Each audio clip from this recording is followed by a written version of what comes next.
Assalamualaikum warahmatullahi wabarakatuh. Oke, bersama Sinau Bareng Matematika Unesa.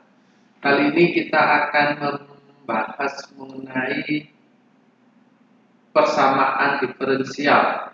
Jadi kalau di sini kita punya mata kuliah persamaan diferensial biasa sama persamaan diferensial parsial. Jadi di sini kita akan bahas bedanya apa, ya.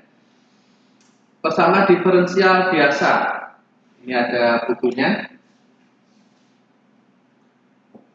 Pengarangnya adalah itu.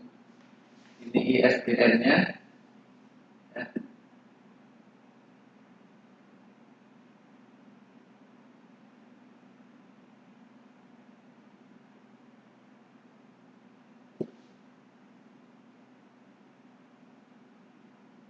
Oke. Bisa kalian dapatkan di situ ya. Bisa kalian dapatkan di sana. Oke, apa itu persamaan diferensial? Sebelum kita ngomong persamaan, kita harus ngomong dulu persamaan, ya.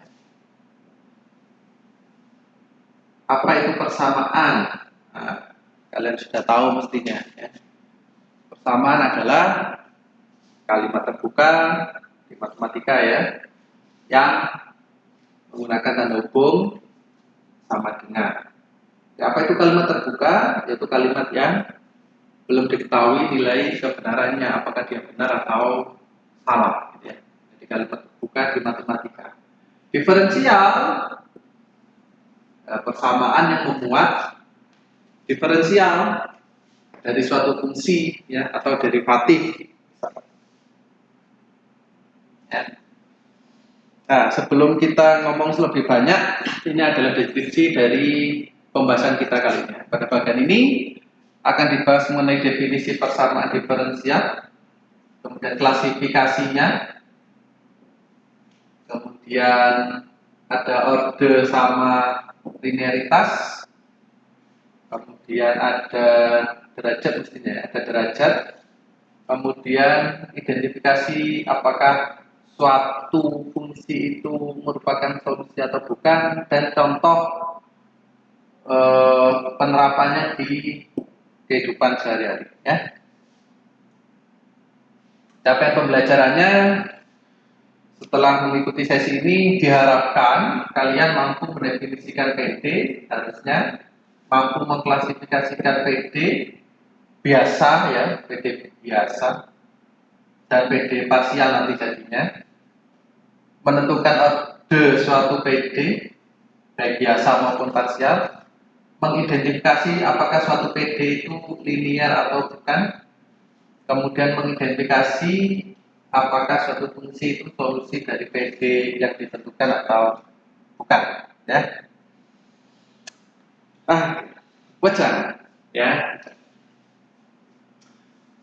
Saya ambil di Quran surat Al-Araf ayat 11, sesungguhnya Allah tidak akan mengubah nasib suatu kaum hingga mereka mengubah diri mereka sendiri, ya. Mengubah diri mereka sendiri. Artinya mengubah ini kan butuh usaha.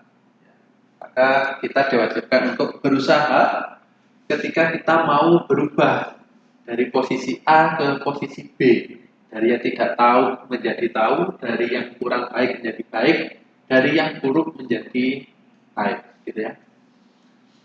Dan Quran surah Baqarah 216, dan boleh jadi kamu membenci sesuatu tetapi ia baik bagimu, ya.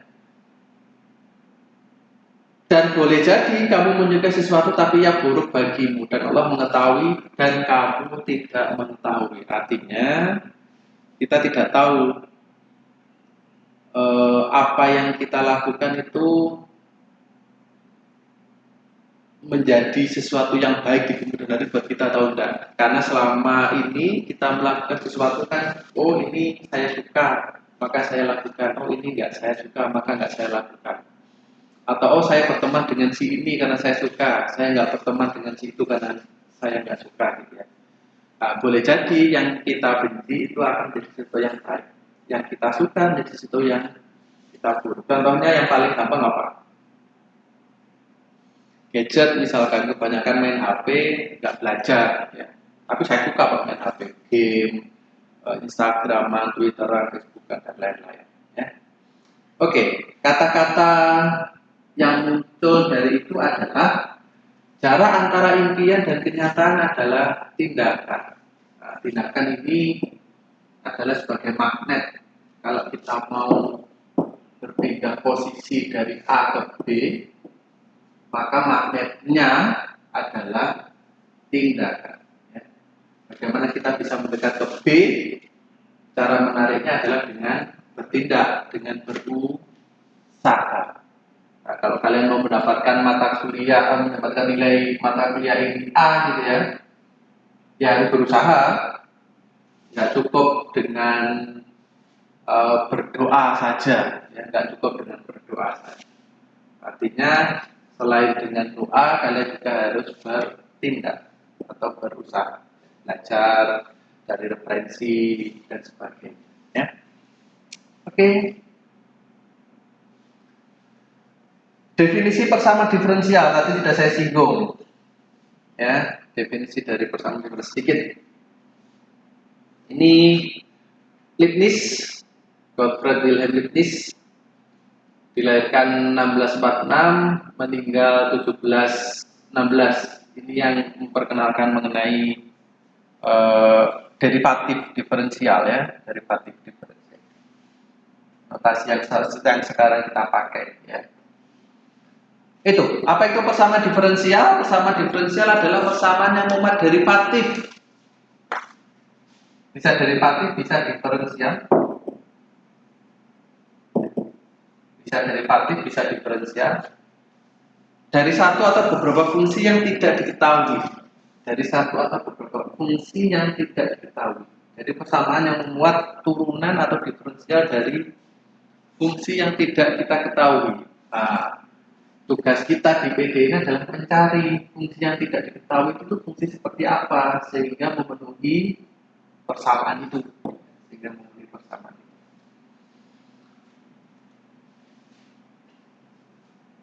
Oke. Jadi Leibniz memperkenalkan sebutan diferensial ya, sehingga kita menyebutnya persamaan diferensial. Ini nggak masalah sih mau persamaan diferensial atau persamaan derivatif gitu ya. Contohnya ini, Y aksen kuadrat, Y aksen artinya turunan pertama dari Y terhadap, kalau di situ dia variabel bebasnya adalah T, ya, variabel bebasnya adalah T. Y aksen adalah di titik. Atau bisa kita tulis dy sama dengan Y aksen dt gitu ya, karena Y nya adalah fungsi dalam T. Fungsi yang tidak diketahui adalah fungsi Y beserta turunannya. PD yang kedua, persamaan diferensial yang kedua, Y double aksen turunan kedua, dikurang Y aksen dikurang 2Y sama dengan sin X. Nah, variabel bebasnya adalah X. Sehingga Y aksen di sana adalah dy dx. Turunan keduanya d kuadrat Y dx. Ya.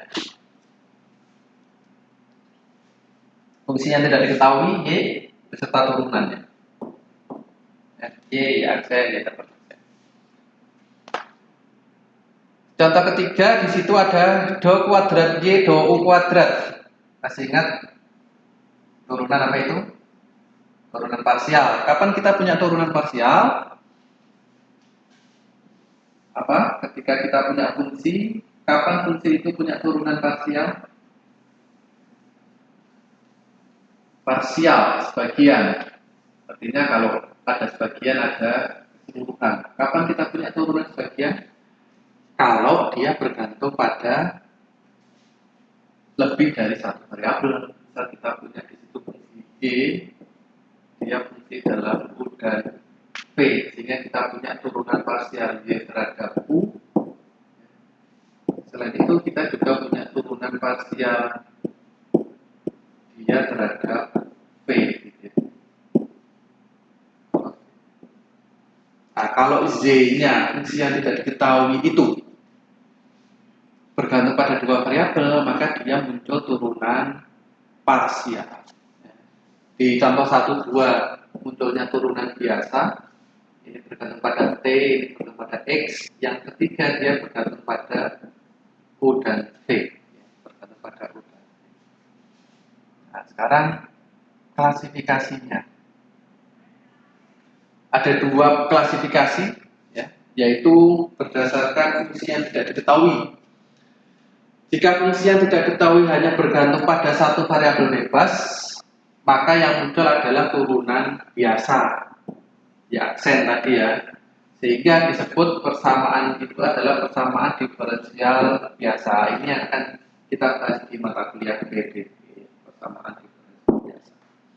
Contohnya tadi di persamaan 1 sama 2.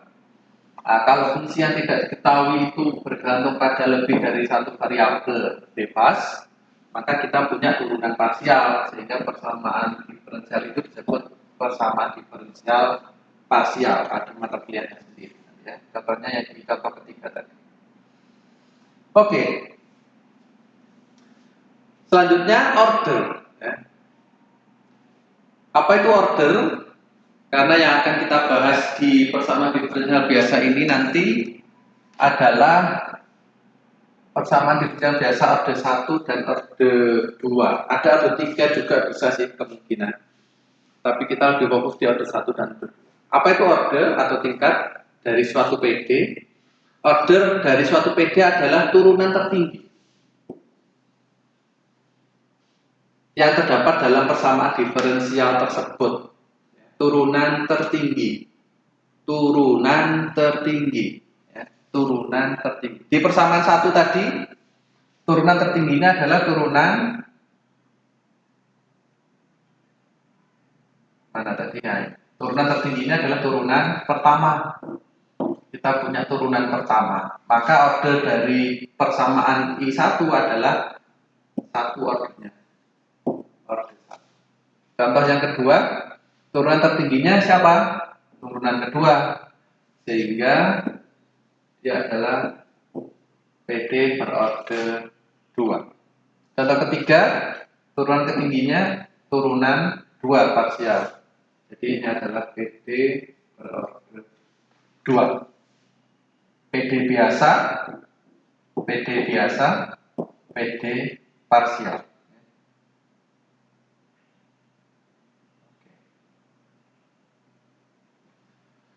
Derajat, derajat adalah pangkat pada turunan tertinggi.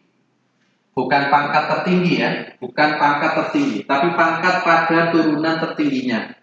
Jadi kita cari turunan tertingginya mana, dia berpangkat berapa, gitu ya. Kalau di yang contoh 1 tadi kan pangkatnya 2. Jadinya yang contoh 1 PD orde 1, PD biasa orde 1 derajat 2.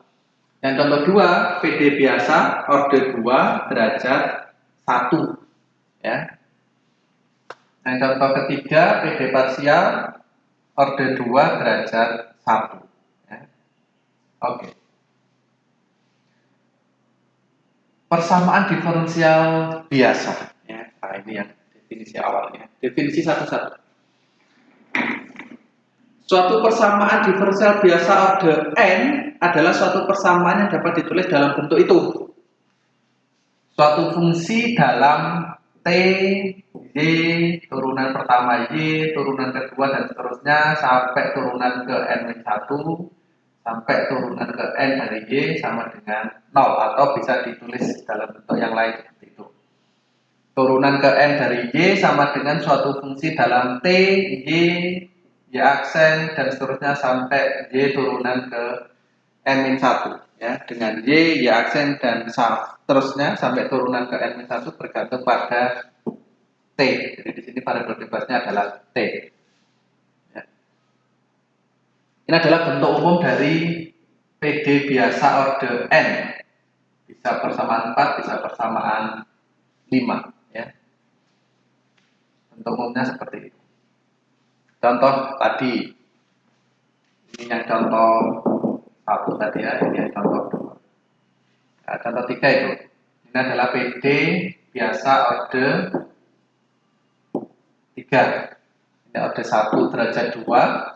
orde 2 derajat 1, orde 3 derajat 1. Ya. Contohnya itu, contoh-contoh dari persamaan diferensial biasa. Kapan suatu persamaan diferensial dikatakan linier? Jika PD tersebut dapat dinyatakan dalam bentuk itu, ya, dapat dikombinasikan secara linier, gitu ya. Jadi tadi kan kita punya fungsi dalam T, Y, Y aksen, Y double aksen, dan seterusnya sampai turunan ke N-1, turunan ke N, dia sama dengan 0 umumnya, kayak gitu. Kalau kita nyatakan dalam bentuk lain, kita bisa kasih fungsi dalam T, kita ambil T, dia sama dengan suatu fungsi dalam Y, Y aksen, Y double aksen, dan seterusnya sampai turunan ke N. Dia dikatakan linier kalau itu kita bisa nyatakan dalam ini kombinasi linier dari Z, Y aksen, Y double aksen sampai turunan ke N, gitu ya. Dengan syarat A0 T di sini, fungsi dalam T dia tidak sama dengan 0. Kenapa? Kalau dia sama dengan 0 berarti kan ordernya tidak N, ya kan? Jadi ordernya tidak N. Oke, dia dikatakan linear kalau seperti itu. Kalau enggak, maka dia tidak linear. Contohnya, kita punya ini Y, Y aksen, min 2, Y sama dengan 3T. Tidak linear, kenapa? Karena ada perkalian antara Y dan Y aksen. Kita nggak bisa nyatakan dalam bentuk itu. Kita nggak bisa nyatakan dalam bentuk itu. Oke. Itu adalah linear. Contoh yang tadi, linear bukan ini. Bukan, kenapa? Karena di sini ada kuadrat, ya kan? Linear bukan? Linear. Ini sendiri sukunya, ini sendiri sukunya, ini sendiri sukunya, kan gitu. Ini 2x nggak masalah, tadi kan sama dengan fungsi dalam T. Fungsi dalam T-nya tidak linear, nggak masalah. Ini tidak linear, kenapa? Ada perkalian antara Y dan Y aksen. Ini nggak masalah, 2 pangkat T, karena dia T-nya tidak, Y-nya yang bermasalah, ya. Oke, definisi 1.3, penyelesaian dari suatu PD biasa. Siapa solusi dari suatu PD? Kalau kita punya PD di persamaan 4 tadi, persamaan 5, yaitu Y turunan ke N sama dengan suatu fungsi dalam T, Y, dan seterusnya sampai turunan ke N-1, pada suatu interval dari alfa sampai beta adalah suatu fungsi yang memenuhi itu.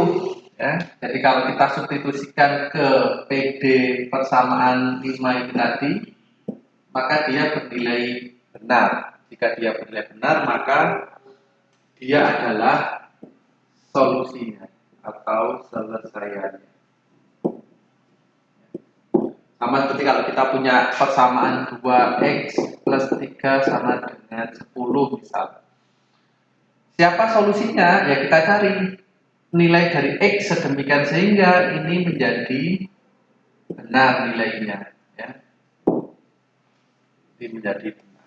Sama seperti itu. Kalau kita punya fungsi, kita punya PD, maka kita cari fungsi seperti apa yang menjadikan PD itu bernilai benar. Jadi solusi dari persamaan diferensial adalah suatu fungsi. Contoh. Fungsi Y sama dengan E pangkat negatif T adalah penyelesaian dari PD order 2 ini. Y double aksen min Y sama dengan 0. Kenapa? Karena kalau kita substitusikan, kita punya Y-nya adalah E pangkat negatif T, maka turunan pertamanya negatif E pangkat negatif T gitu ya. Terus turunan keduanya E pangkat negatif T. Ketika dimasukkan, dia sama dengan 0, memenuhi. Jadi Y double aksen dikurang Y sama dengan E pangkat negatif T dikurang E pangkat negatif T sama dengan 0. Maka PD itu nilai 2. Sehingga fungsi ini adalah solusinya. Apakah solusinya cuma satu, Pak? Apakah solusinya tunggal? Tidak. Jadi persamaan diferensial solusinya bisa banyak, seperti kalau kita ingat integral, kalau kita punya ini integral 2x terhadap x, hasilnya adalah x kuadrat plus konstan. Kenapa? Karena arti turunan itu tidak tunggal terhadap suatu fungsi. Misal kita punya awalnya kan kita punya x kuadrat plus 1 fungsinya. Ketika diturunkan kan kita punya 2x, ya kan? Nah, ketika 2x itu kita punya konstannya di sini 1. Konstan kalau diturunkan kan 0 semua, berapapun konstannya dia 0. Sehingga di sini ketika kita mau menaikkan kembali, kita munculnya adalah x kuadrat plus konstan. Nah, tergantung nilai awalnya. Kalau mau kembali ke sini, maka harus diberikan nilai awal yang sesuai dengan menghasilkan T sama dengan 1. Sama seperti ini. Tadi kita punya Y sama dengan E pangkat negatif T. Sekarang kita punya Y sama dengan E pangkat T. Apakah solusi? Ya. Turunan keduanya kan E pangkat T juga. Sehingga ketika dimasukkan ke PD, dia memenuhi. Ya.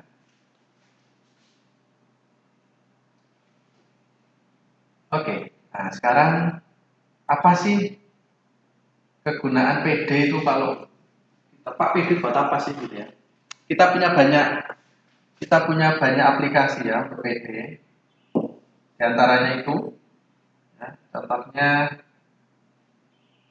misal ini matematika sih ini. Suatu kurva di R kuadrat melalui titik negatif 1,2. Kemiringan kurva tersebut di setiap titik yang dilalui sama dengan 2 kali absisnya. Formulasikan suatu persamaan dalam X dan Y dari kurva tersebut. Jadi kita pakai PD. Kita punya nilai awal di sana. Kurva itu melalui negatif 1,2. Artinya kalau Y itu suatu fungsi dalam X, maka kita punya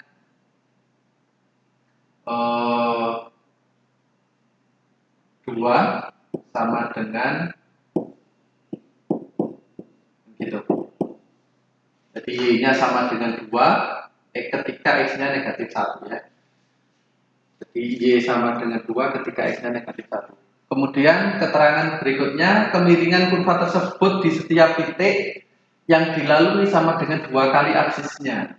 2 kali absisnya. Kemiringan kurva, masih ingat kalau kita punya fungsi, nah, kemudian kita punya garis singgung, kemiringan dari garis singgung itu kan sama dengan kemiringan kurva di titik itu.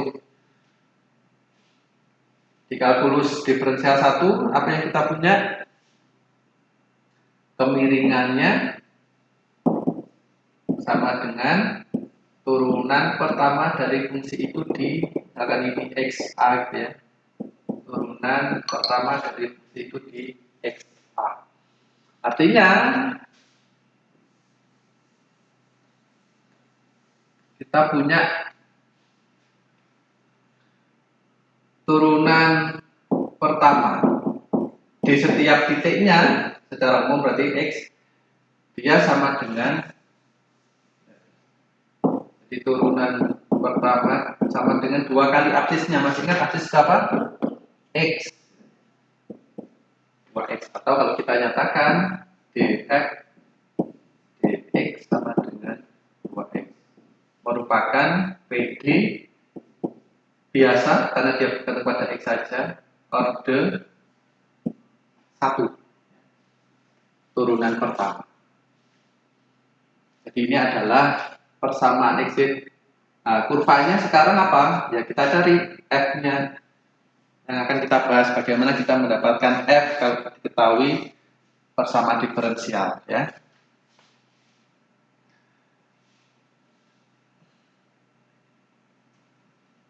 Tuh, kita punya persamaannya ya. Yang kedua, formulasikan suatu persamaan diferensial yang mendeskripsikan gerakan suatu benda jatuh. Ya. itu ada apel jatuh gitu ya. Hukum gerak kedua Newton yang berbunyi gaya Neto yang bekerja pada benda sebanding dengan laju perubahan momentum benda tersebut. Atau untuk massa konstan, maka F sama dengan M dikali dV dt.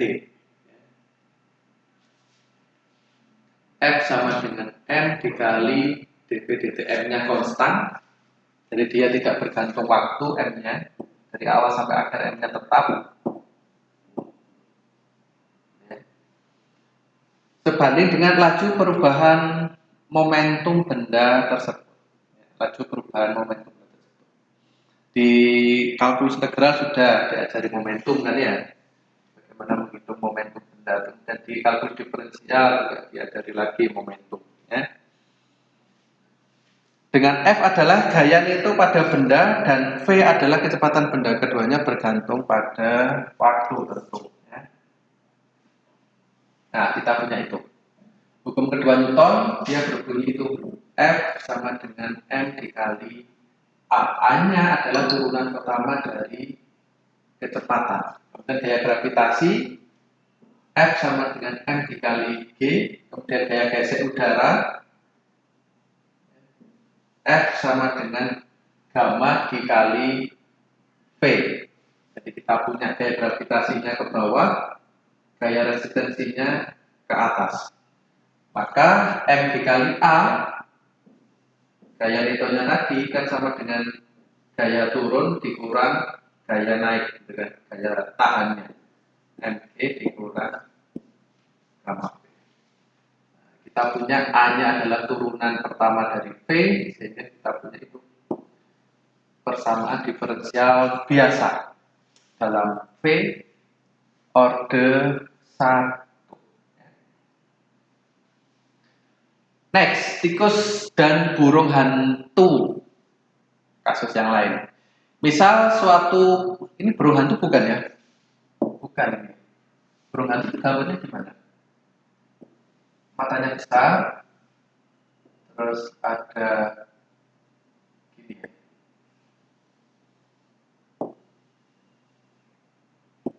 Gini ya, burung hantu. Oh, bukan burung hantu itu ya. Einstein jadinya. Oke. Misal suatu populasi tikus bertambah dengan laju pertumbuhan sebanding dengan jumlah populasinya. Suatu populasi tikus bertambah dengan laju pertumbuhan sebanding dengan laju populasinya. Sama tadi sebanding. Dengan laju konstan sama dengan 0,5 tikus per bulan. Oh, lama sekali ini ya. Setengah tikus dalam 1 bulan. Kedua bis. Anggap tidak ada burung hantu. Ya, ketika nggak ada burung hantu seperti itu. Ketika ada burung hantu, mereka makan tikus. Misal populasi tikus tersebut memakan 15 hantu per hari. 15 hantu. 15 tikus memangsa 15 tikus per hari. Waduh, habis ini. Oh, ini hanya bertambah setengah tikus per bulan, ini dimangsa 15 tikus per hari. Artinya dia akan habis gitu ya. Formulasikan suatu persamaan diferensial yang mendeskripsikan populasi tikus ketika ada burung hantu. Anggap dalam 1 bulan 30 hari. Oke. Misal populasi tikus adalah P, maka laju perubahannya adalah itu. Tadi kalau sebanding itu kan nggak mesti sama ya. Bisa sama, bisa tidak. Jadi kalau kita punya misalkan segitiga sebangun A, B, C, di sini A, B, C, B. Dua segitiga itu sebangun hanya jika A dibanding A bar sama dengan B dibanding B bar sama dengan C dibanding C bar, kan gitu. Bisa kita anggap sebagai K gitu ya. Nah, kalau kita ambil satu gini, maka kita punya C sama dengan K kali C bar. Nah, ini adalah kalimat matematika dari sebanding. Jadi C sebanding dengan C bar. Bisa ditulis sebagai itu. C sama dengan K kali C bar. Atau sebaliknya. C bar sama dengan 1/K kali C. Gitu ya. Nah, di sini kita punya lajunya tadi. Kalau laju berarti kan turunan pertama dari fungsinya. kita punya populasinya bergantung pada T. Sebanding dengan populasi, artinya kita punya GPDT sama dengan K kali P. Kita tahu tadi dia bertambah setengah tiap bulan, ya. Itu ketika tidak ada burung hantu. Nah, kalau ketika ada burung hantu kan berkurang 15 per hari. Jadi awalnya kita punya ini ketika nggak ada burung hantu, ketika ada burung hantu dia berkurang 15 per hari. Atau kalau dalam sebulan, ini tadi kan dalam bulan. Kalau dalam sebulan berarti dia dikali 30. Sehingga kita punya persamaan diferensialnya adalah itu. DPDT sama dengan setengah P dikurang 450. Itu adalah contoh dari PD biasa. Orde 1, karena di sini turunan pertama. Kasus lain, polusi air, kemudian gerak benda, kemudian peluruhan volume. Ya. Oke, nah, yang kasus-kasus yang lain silahkan kalian lihat di buku saya. Oke, saya akhiri sampai sini. Jika ada pertanyaan silahkan sampaikan di kolom diskusi atau di kolom komentar ya. Jika ada pertanyaan atau ada yang mau dikonfirmasi, Pak seharusnya tadi begini, kok Bapak menjelaskannya begitu gitu ya. Ya silahkan dikonfirmasi di kolom diskusi atau kolom komentar. Latihan soal silahkan lihat di halaman 5 buku halaman 8 buku saya. Silahkan kerjakan soal-soal di sana. Oke, saya akhiri. Assalamualaikum warahmatullahi wabarakatuh. Tapi jangan lupa silakan subscribe channel ini ya, supaya bisa membuat video-video yang lain yang bisa berguna untuk kalian belajar. Oke, sampai jumpa. Assalamualaikum warahmatullahi wabarakatuh.